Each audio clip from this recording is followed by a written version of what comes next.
El arco iris celestial.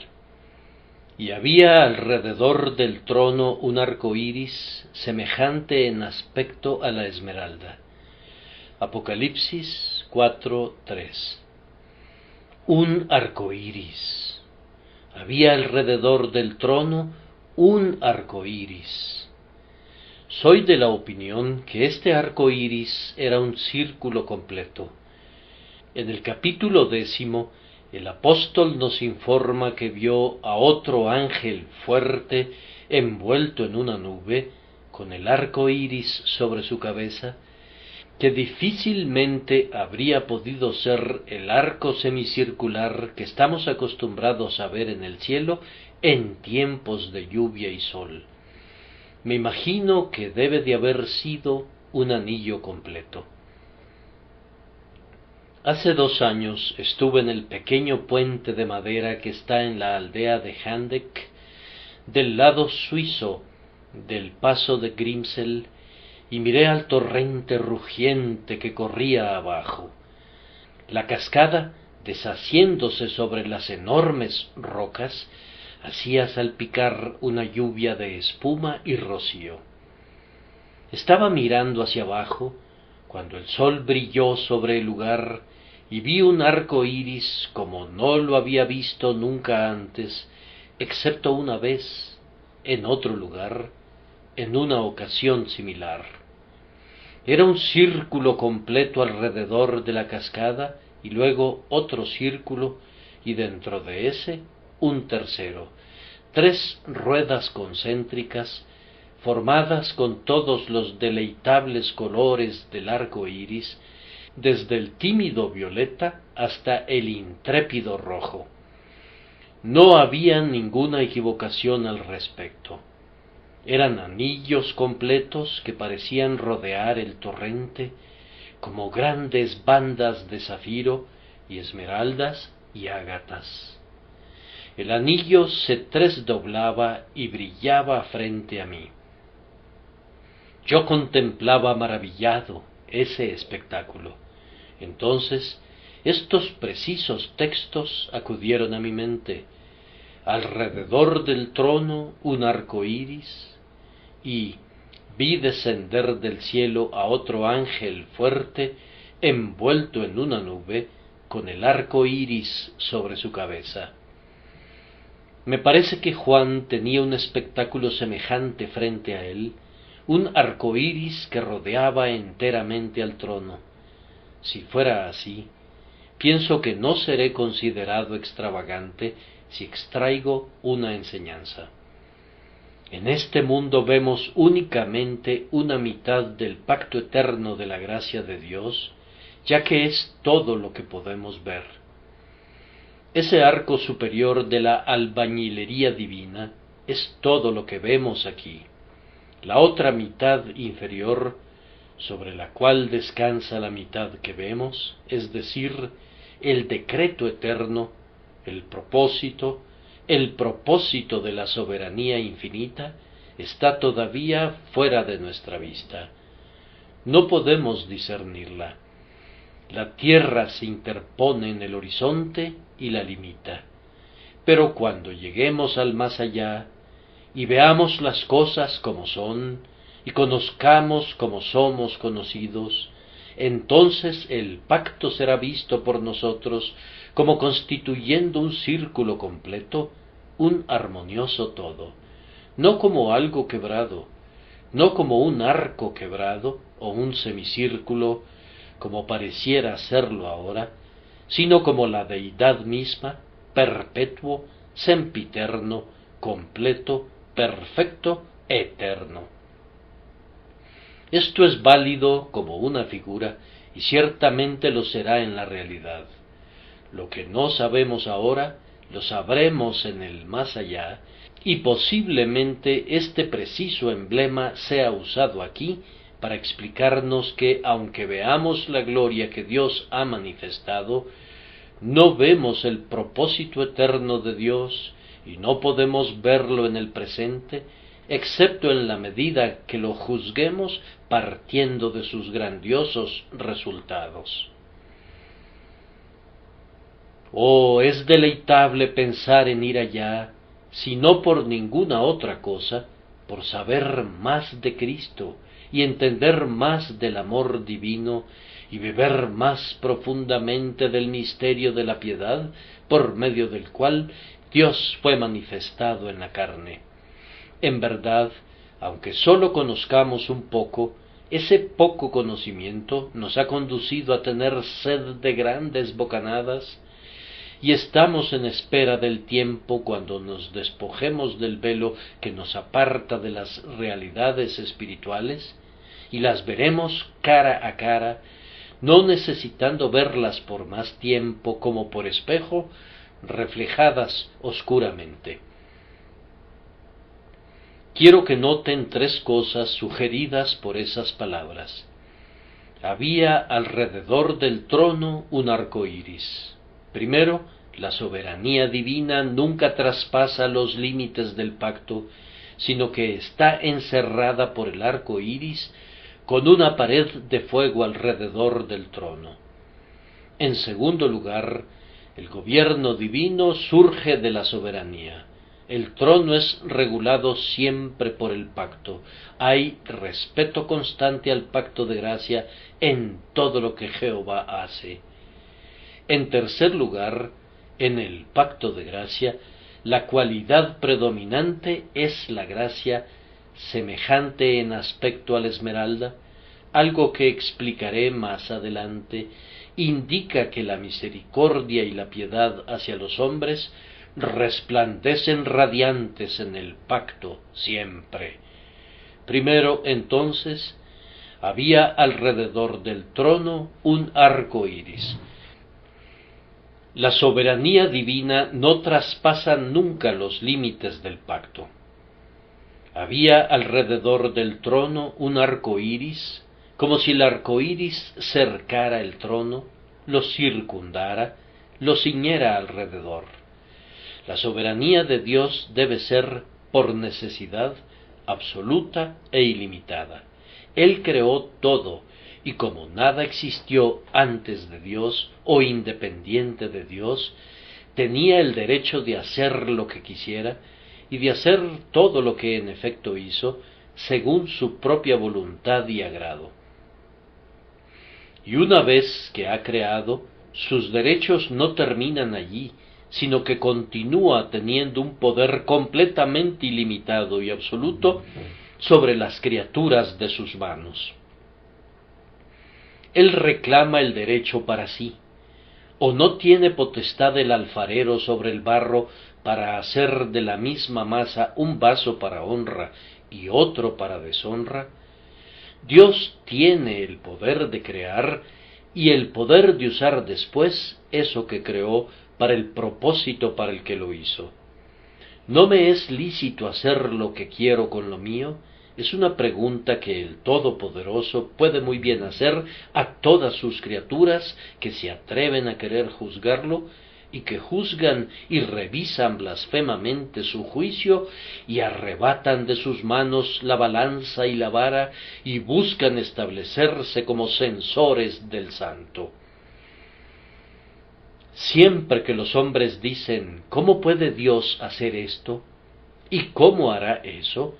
Hemos de contentarnos con responder, mas antes, oh hombre, ¿quién eres tú para que alterques con Dios? Pues, ya sea que queramos aceptarlo o no, Dios lo ha dicho y lo sostendrá.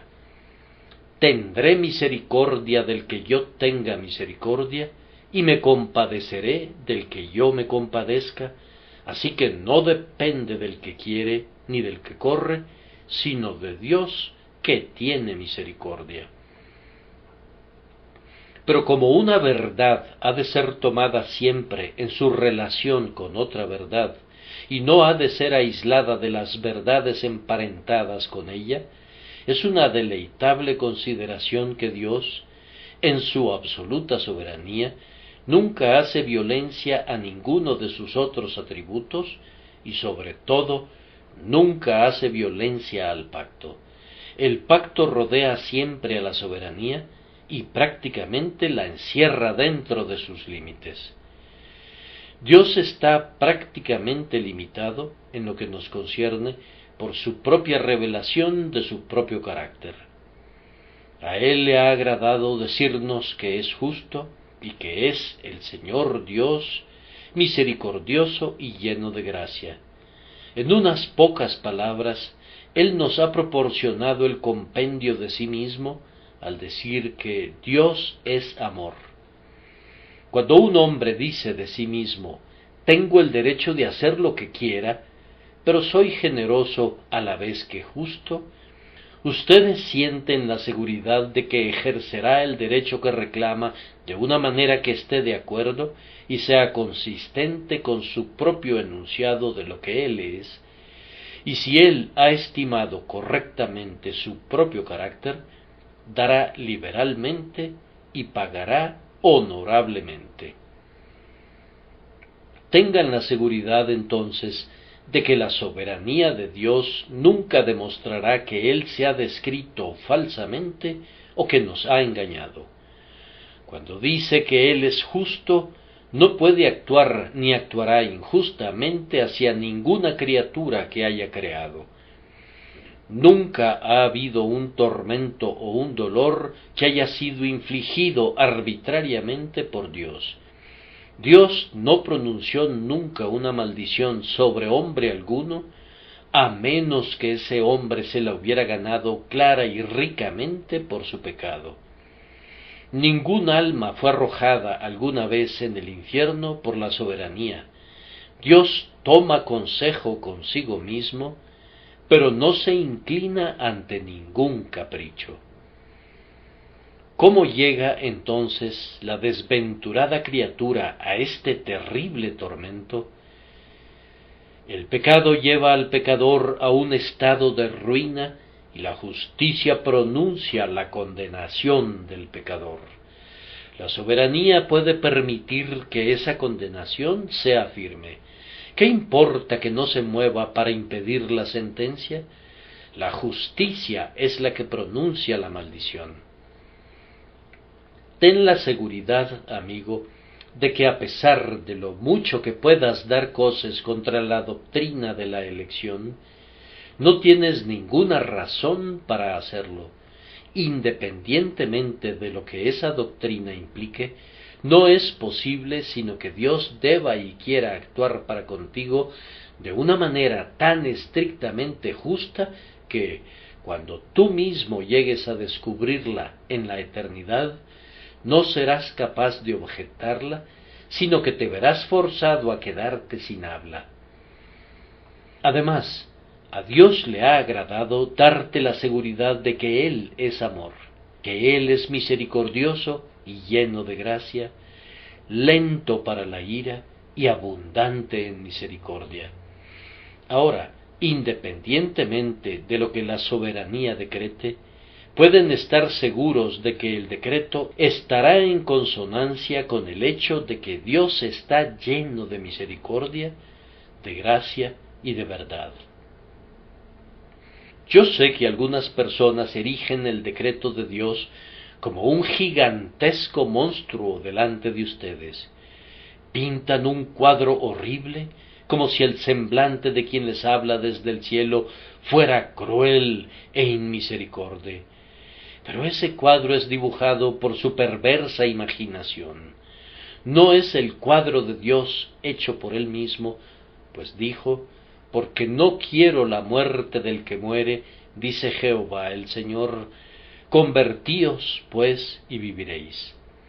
Dios no se está burlando cuando dice, volveos, volveos de vuestros malos caminos, ¿por qué moriréis, oh casa de Israel? Cuando Dios clama, ¿cómo podré abandonarte, oh Efraín? ¿Te entregaré yo, Israel? ¿Cómo podré yo hacerte como Adma o ponerte como a Zeboín? Mi corazón se conmueve dentro de mí, se inflama toda mi compasión. Dios no quiere la muerte del pecador, sino que quiere que se vuelva a Él y viva. Así que Él mismo nos asegura esto, y soberano como es, todavía permanece siendo justo y misericordioso para siempre, y no debemos dudarlo ni por un momento. El arco iris de sus propios atributos gloriosos de misericordia, siempre rodea el trono. Es igualmente cierto, viendo el tema desde otra perspectiva, que la soberanía de Dios nunca puede ir en contra, bajo ninguna circunstancia, de la promesa que Él mismo hizo. Dios tiene el derecho de hacer lo que quiera con lo suyo, pero una vez que, en su soberanía, decide hacer una promesa, sería infiel si no la guardara, y no es posible que pudiera ser infiel, pues ninguna de sus palabras ha fallado o fallará jamás. Él ha sido fiel a las propias jotas y tildes de todo lo que Él mismo ha declarado. Nunca, en ningún caso, ha sido capaz algún hombre de decir que Dios ha hablado en secreto y que le ha dicho a la simiente de Jacob: buscad mi rostro en vano. Quiero que cada inconverso aquí tenga el cuidado de notar esta verdad. Siempre que encuentren una promesa en la palabra de Dios, no permitan que el pensamiento de la predestinación les ahuyente de ella. La predestinación no puede ser nunca contraria a la promesa. No está en la elección o reprobación o en alguna doctrina que asevere la soberanía divina hacer que la promesa de Dios se quede sin efecto. Tomen una promesa como esta: el que creyere y fuere bautizado será salvo. Si tú crees y eres bautizado, tienes entonces la palabra de Dios que lo respalda. Tú serás salvo. Ten la certeza de ello, eso permanece firme. El cielo y la tierra pueden pasar, pero esa palabra no te fallará. Dios guardará su palabra contigo, y en el último y tremendo día tú descubrirás que, puesto que creíste, Dios te salvará. Tomen otra promesa: todo aquel que invocare el nombre del Señor será salvo. Entonces, si tú invocas el nombre del Señor, esto es, si por medio de una oración de corazón sincera tú clamas a Dios, y si con tu alma entera lo tomas para que sea tu todo en todo, invocando su nombre como lo hacen los paganos para con sus dioses cuando se declaran como sus seguidores, si haces esto, serás salvo. Ahora, yo te suplico que recuerdes que ningún decreto puede ir en contra de esto. Tú preguntas: ¿qué pasa si el decreto me destruye? Hombre, su promesa es el decreto. La promesa de Dios es su eterno propósito, escrito en blanco y negro, para que tú lo veas. En vez de que el consejo de la eternidad sea contrario a la revelación en el tiempo, la revelación en el tiempo no es sino una copia de lo que Dios resolvió hacer desde antes de la fundación del mundo. Tomen la promesa que quieran, que sea esta si las otras no les pareciere que están dirigidas a ustedes. Venid luego, dice Jehová, y estemos a cuenta. Si vuestros pecados fueren como la grana, como la nieve serán emblanquecidos. Si fueren rojos como el carmesí, vendrán a ser como blanca lana. Sus pecados son ahora como el carmesí, y ustedes están dispuestos a venir y a estar a cuenta con Dios, y descubren que cuando Él razona con ustedes, Él les dice que deben confiar en la sangre de Jesús, que deben dejar sus pecados y que deben depender enteramente de Cristo. Bien, ahora, después de que hayan hecho eso, tienen la palabra de Dios al respecto, que esos pecados como el carmesí vendrán a ser como blanca lana. Bien, entonces, Debe ser así.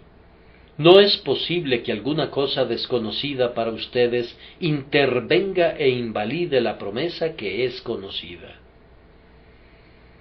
Voy a leer otra vez el versículo que acabo de mencionar. No hablé en secreto, en un lugar oscuro de la tierra, no dije a la descendencia de Jacob, en vano me buscáis. Dios no ha dicho a sus espaldas lo que no ha dicho en su cara. Él ha dicho, venid a mí, y yo os haré descansar. Él ha dicho, a todos los sedientos, venid a las aguas.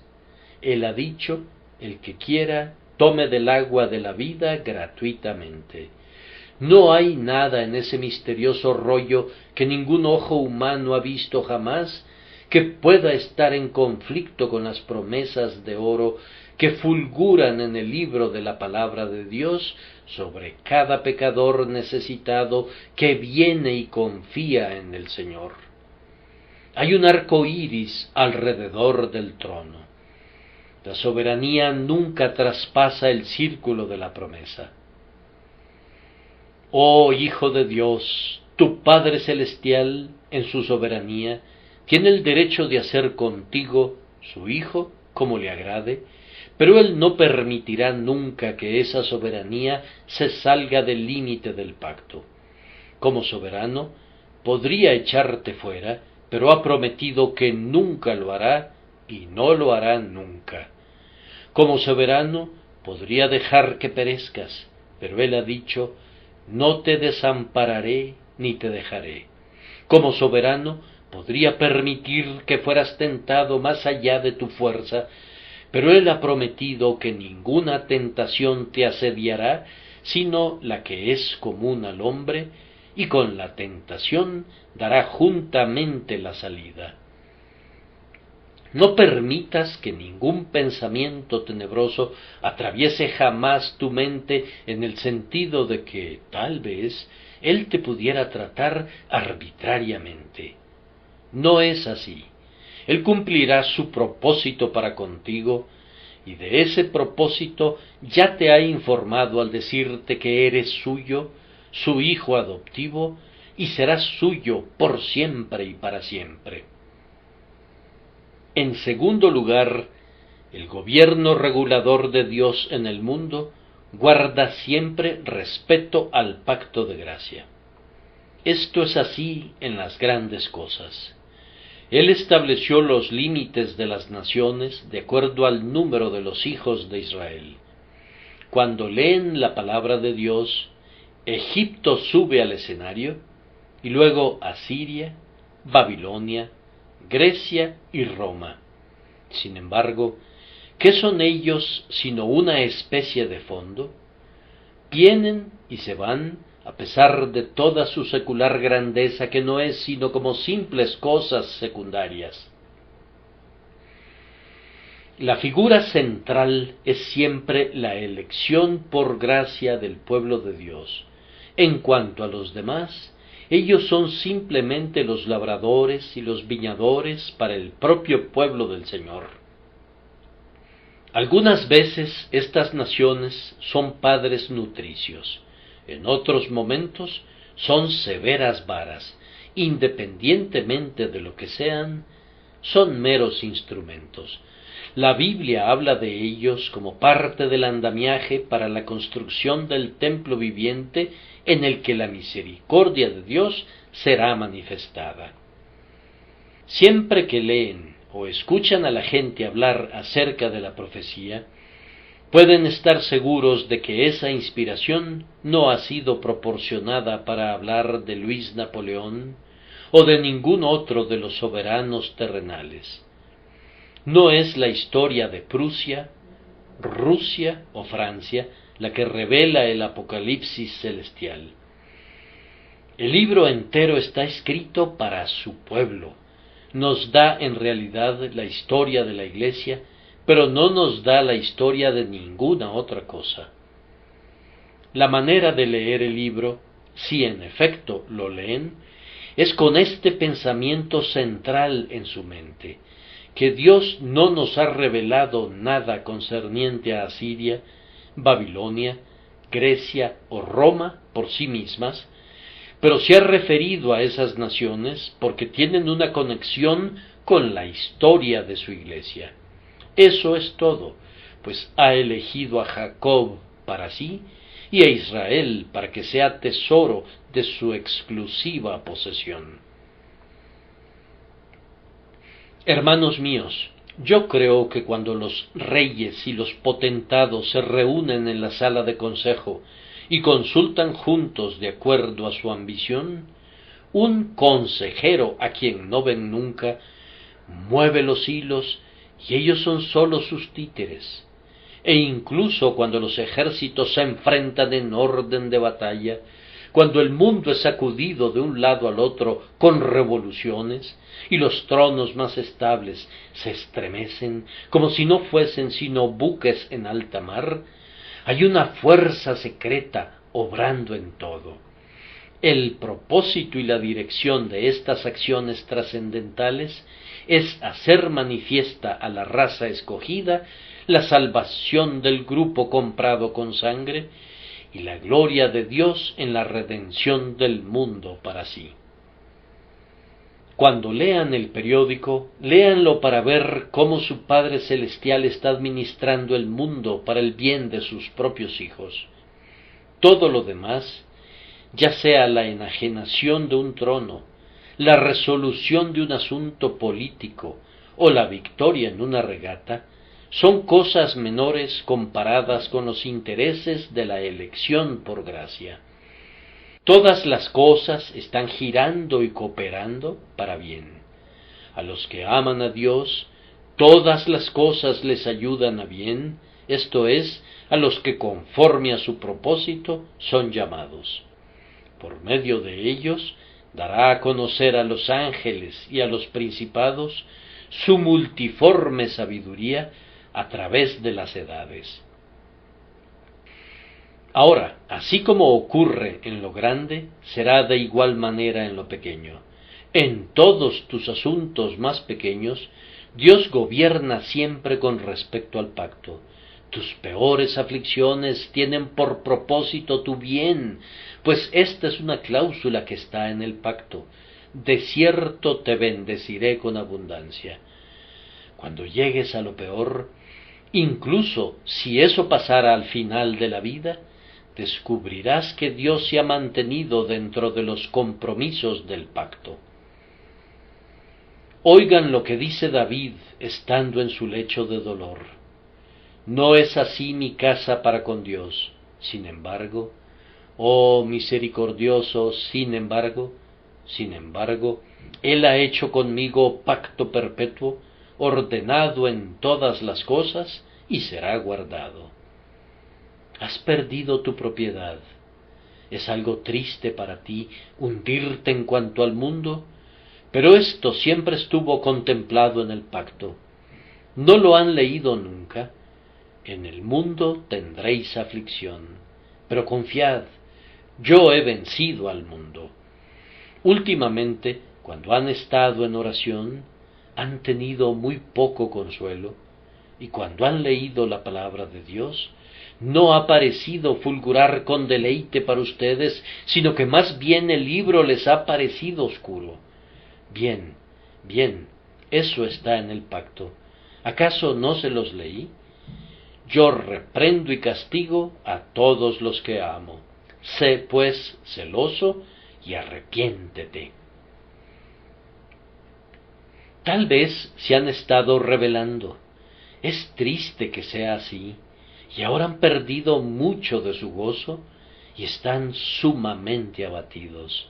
Pero no han leído nunca: de sus caminos será hastiado el necio de corazón, pero el hombre de bien estará contento del suyo. ¿No saben que es una promesa de Dios, realmente una promesa? Si dejaren sus hijos mi ley, entonces castigaré con vara su rebelión, mas no quitaré de él mi misericordia, ni falsearé mi verdad. No olvidaré mi pacto. Ustedes están recibiendo ahora únicamente lo que Dios ha prometido darles. Miren estas cosas como señales de que Dios es fiel. En el pacto que Dios hizo con Noé, se nos informa que no cesarán la sementera y la siega, el frío y el calor, el verano y el invierno. Ahora, la nieve ha caído hoy y hace muchísimo frío, pero, hermanos míos, estaba en el pacto que el invierno no cesara. Sin duda, cuando llegue la cosecha y el verano ría con gozo, diremos: cuán bueno es Dios y cuán fiel ha sido para con su pacto, ya que hay una cosecha y un verano. Pero cuando la simiente es arrojada en el frío suelo y la cubre la escarcha, tienen que estar igualmente agradecidos a la fidelidad de Dios, pues esta es una parte de la promesa. Si no guardase una parte, podrían temer que no guardara la otra. Lo mismo sucede espiritualmente. Sus aflicciones les son prometidas. En el mundo tendréis aflicción. Ustedes tienen sus aflicciones. El Señor al que ama, disciplina. Ustedes tienen la disciplina. Por tanto, estén agradecidos cuando tengan otra prueba de la fidelidad divina para con ustedes. Hay un arco iris alrededor del trono, y aunque el trono decrete lo que sea, el cetro nunca se extenderá más allá de los límites del amor del pacto.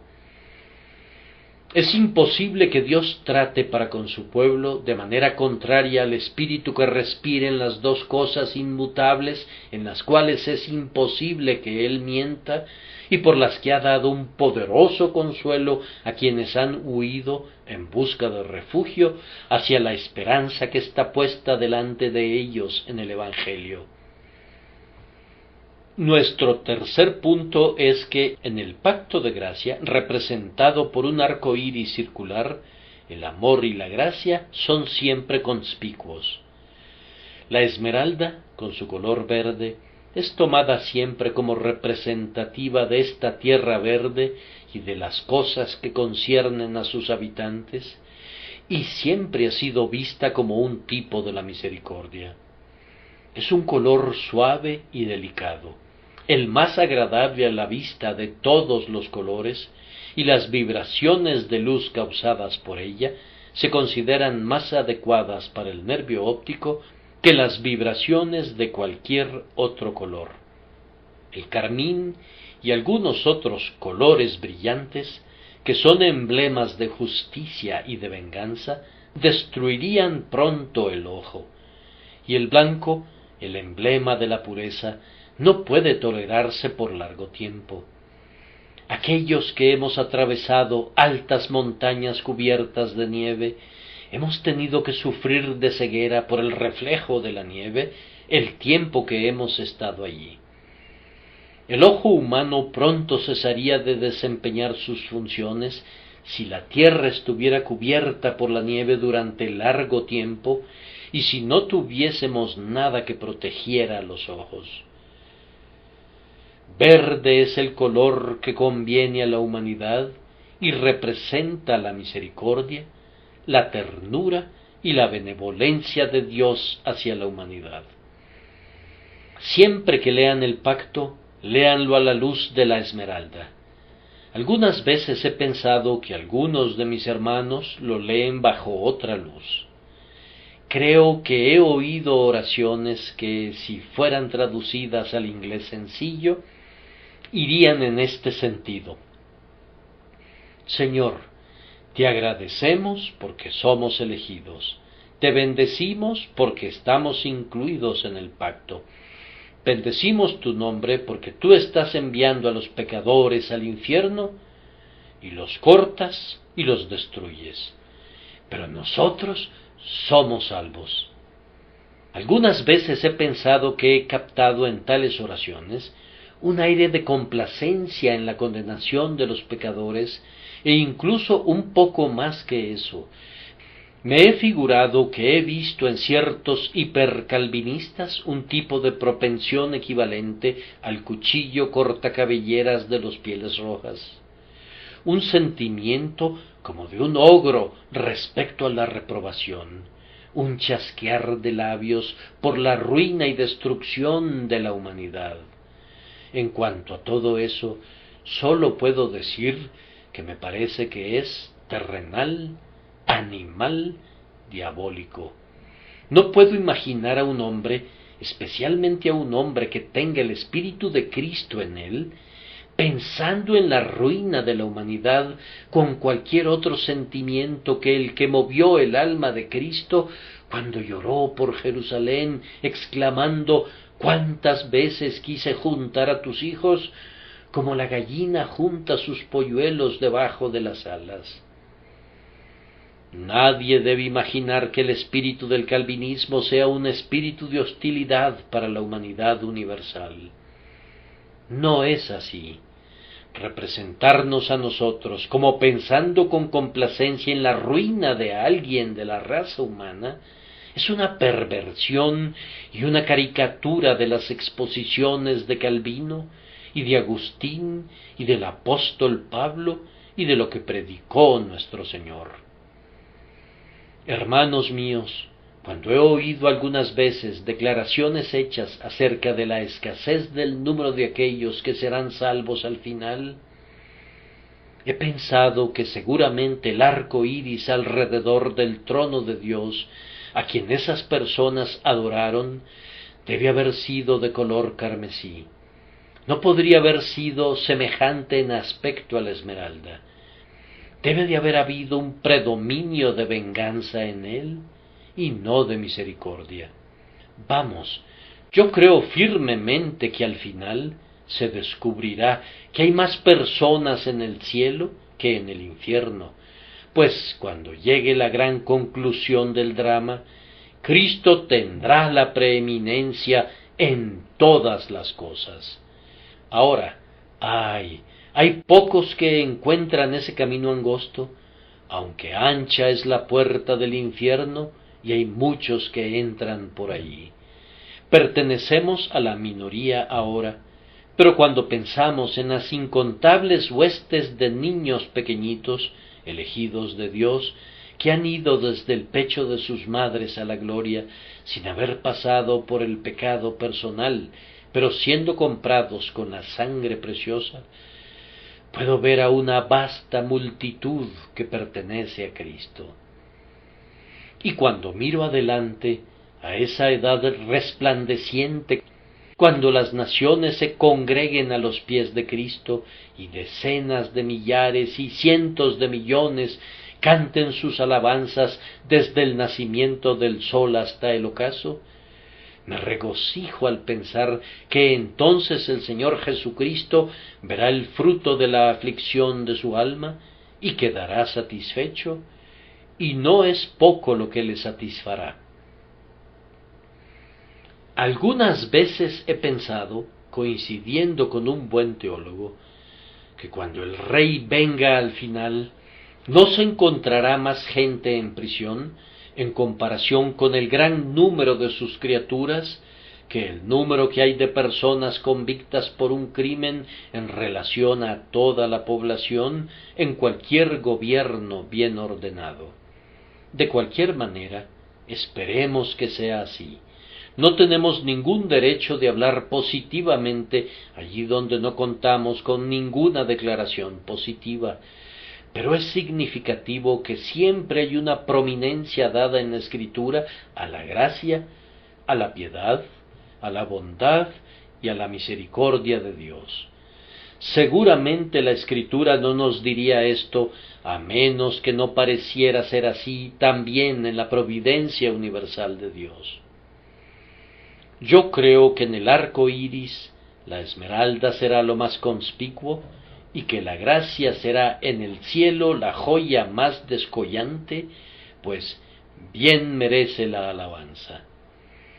Y ahora, en conclusión, mis queridos amigos, permítanme hacer una o dos observaciones prácticas.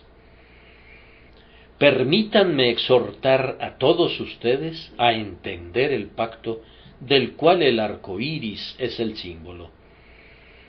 Lamento decir que hay muchas personas que profesan la fe que no conocen lo que significa el pacto. Me han informado que hay púlpitos en los que la palabra pacto es raramente mencionada, de tal forma que la congregación no sabe realmente qué significa el pacto de gracia. Ahora, los viejos teólogos escoceses y nuestros propios antepasados puritanos eran de la opinión que los dos pactos constituyen la propia esencia de toda la teología. Cuando el hombre alcanza una clara visión del pacto de obras, cuando ve cómo fue hecho con Adán y cómo implicó nuestra ruina, y entonces alcanza una clara visión del pacto de gracia hecho con el segundo Adán, cuyas condiciones son todas cumplidas por él, de tal forma que el pacto no puede ser quebrantado por nosotros, y todas las provisiones de ese pacto son aseguradas al haber cumplido él su fianza y su respaldo en nuestro favor. Cuando un hombre se posesiona de estas dos cosas, no puede ser un arminiano. Es imposible, pero debe mantenerse cerca de esas grandiosas doctrinas que llamamos las doctrinas de la gracia. Si alguien me preguntara, ¿qué es lo más importante que debo aprender para ser un sano predicador del Evangelio? Pienso que le respondería, aprende a distinguir entre el pacto de Agar, que es el monte Sinaí en Arabia, y el pacto de Sara, que es el pacto de la Nueva Jerusalén, que es por la promesa, la distinción entre obras y gracia, entre deuda y don, entre obras de la ley y la abundante misericordia del Señor nuestro Dios. Puedo pedirles a los jóvenes miembros de la Iglesia que lean las Escrituras sobre este punto y que les pidan a sus amigos mayores que los instruyan en la materia del pacto. Es un punto tan importante que quisiera enfatizarlo muy denodadamente. Espero que no quieran ir al cielo como aquellos de quienes habla el Salvador y que entran a la vida cojos o mancos o con un solo ojo. Oh, no, sino busquen suprimir la ignorancia. No es bueno que el alma esté desprovista de conocimiento. Alcancen una visión clara de estas cosas, pues haciendo eso serán consolados, serán fortalecidos y serán santificados. Pero si en verdad entienden el pacto, tengan una constante consideración para con él. Hay una dulce oración, mira al pacto. Le pedimos eso a Dios. Bien, Él en verdad mira al pacto. Tiene el símbolo de ese pacto alrededor de su trono. No puede mirar a ninguna parte sin mirar a través de su pacto.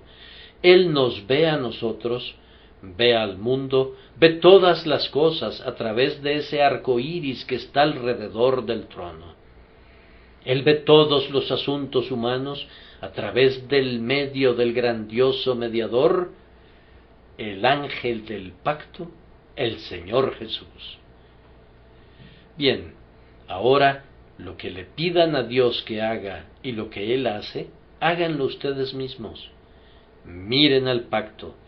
¿Piensan alguna vez en el pacto? Algunos, me temo, no piensan en él durante meses, y sin embargo, el pacto, oh hermanos, es un cofre repleto de riquezas, es una fuente llena de arroyos cristalinos, es el cielo desde el que cae el maná, es la roca de la cual fluyen aguas vivas, Cristo la roca, quien es la esencia del pacto para nosotros. Vivan sobre el pacto en la vida y que reclame sus últimos acentos en el momento de la muerte. Gócense en este pacto de gracia durante todo el día. vivan de los bocadillos escogidos que Dios ha reservado para ustedes en el pacto. El pacto, el pacto. Oh, guarden sus corazones, guarden sus pensamientos, guarden sus ojos constantemente en el pacto. Y, oh, extraigan consuelo del pacto. No piensen meramente en él, sino que han de aferrarse realmente a él. Ustedes tienen un pacto con Dios. No es asunto tuyo, como creyente en Cristo, si Dios puede guardarte y bendecirte y hacer que su rostro brille sobre ti. Él hará eso. No puede hacer otra cosa, si se me permite usar un lenguaje así en relación a Él, porque, aunque Él es libre, Él se ha obligado a sí mismo por su promesa, Él se ha obligado por su juramento, Él se ha puesto a sí mismo dentro del límite del arco iris, y no puede ni quiere salirse de ese arco iris. Circunda su trono y lo circunda a Él. Pueden subir a su trono humildemente, pero aún así vayan allí decididamente. No se acerquen como un mendigo común. No tocan a la puerta como lo hiciera algún hombre a la puerta de ustedes, un mendigo casual que pide alguna caridad. Ustedes cuentan con una promesa. Vengan entonces como un hombre que va a un banco con una letra interbancaria que es a la vista, y ahora ha llegado el día para que se pague. Acudan a Dios, haciendo mención del nombre de Jesús, con el humilde valor con el que un niño le pide a su propio Padre amoroso lo que el Padre le ha prometido a menudo otorgar. El consuelo del pacto ha de ser suyo continuamente. Y si tienen este consuelo, nunca sean tan bajos como para entregarse a duros pensamientos para con Dios. Es muy fácil para mí decirles esto a ustedes, pero no siempre será tan fácil que ustedes lo pongan en práctica. Ah, amigos, nosotros creemos que podemos tomar la voluntad de Dios y someternos a ella y asentir con ella, pero cuando presiona duro sobre nosotros, entonces es la prueba. Cuando un hombre entra a la hornaza y el crisol es puesto en el fuego, se mostrará cuál es su fe. Ah, es terrible cuando reciben un duro golpe, cuando les informan que fulano de tal que es muy querido para ustedes, morirá en breve. O cuando saben que ustedes mismos tienen una enfermedad fatal, es difícil decir entonces, viva Jehová y bendita sea mi roca, o Jehová dio y Jehová quitó, sea el nombre de Jehová bendito.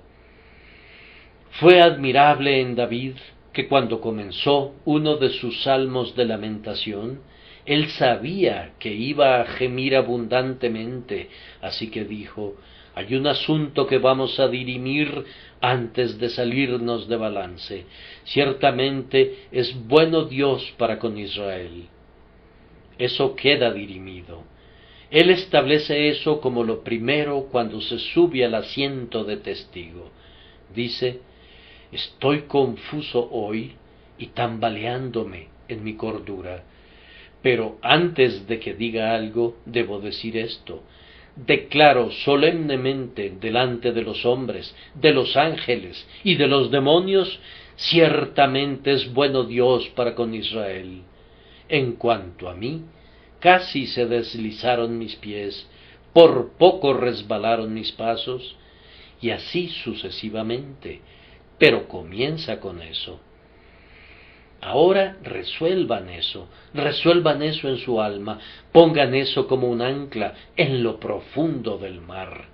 Que vengan los vientos, que vengan las olas, que vengan los huracanes.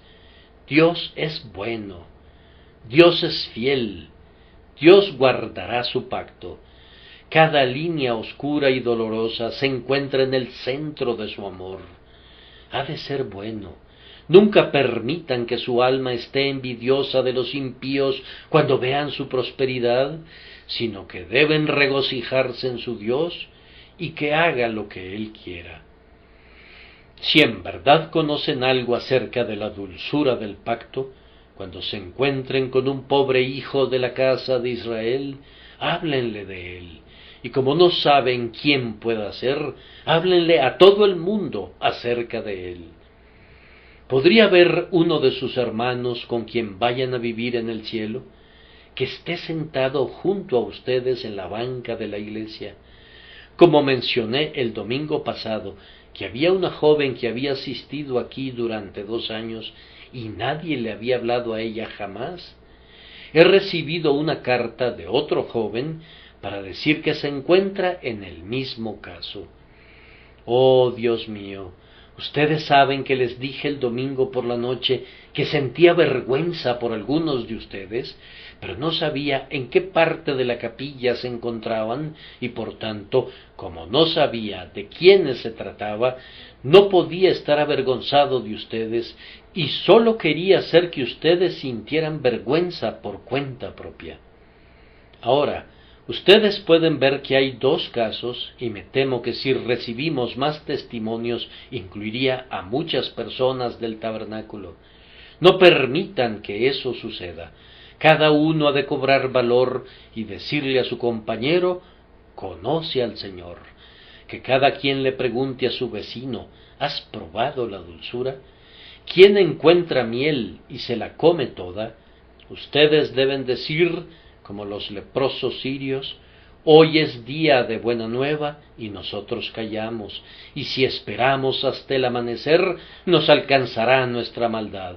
Vamos pues, ahora entremos y demos la nueva en casa del rey. Proclamen por todos lados la buena nueva. ¿Quién sabe a cuántas personas podrían traer al estrado de mi Señor para su salvación y para su propio consuelo y gozo?